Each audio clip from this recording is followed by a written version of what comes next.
வணக்கம் NKP nature. அழகு ஆபத்துன்னு சொல்லுவாங்க, நிஜந்தாங்க. இந்த மான்கள் அழகு, ஆனால் இவங்க எங்களுக்கு ஆபத்தாக போயிடுறாங்க. இப்போது சிம்பா போய் கிட்டத்தட்ட 1.5 மாதத்துக்கு மேலே ஆச்சுங்க. நம்ம வீட்டுக்கு பின்னாடி ஒரு ஏக்கரை சும்மா அப்படி புதரேறி போய் கிடக்குதுங்க.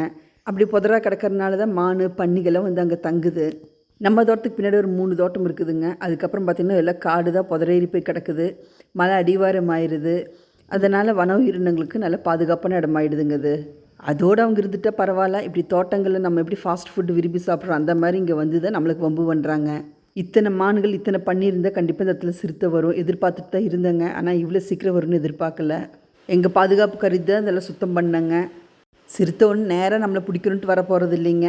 மான்களை பன்னிகளை துரத்திட்டு வரும், புதரில் நின்றுக்கும். அப்போ நமக்கு தெரியாது, நம்மளோ நாயோ ஆடோ மாடோ ஏதாச்சும் போனால் இழுத்துட்டு போகிறது தாங்க. இப்படி தான் எங்கள் சிம்பாவை நாங்கள் இழந்தோம்.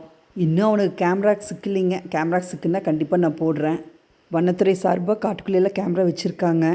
அதுவும் ஒத்தையாக இல்லைங்க, ஜோடியாக இருக்காங்க. 20 வருஷமாக யானை வந்துட்டுருக்கலாம், அது பழக்கப்பட்டுருச்சுங்க. ஆனால் இது கொஞ்சம் புதுசாக இருக்குது, பயமாகவும் இருக்குது. செந்நாய் கூட்டமும் இருக்குதுங்க. மொத்தத்தில் எங்கள் பகுதி காப்புக்காடு விரைவில் சரணாலயமாக மாறிடும்னு நினைக்கிறேங்க. இயன்ற வரை இயற்கையை காப்போம். நன்றி.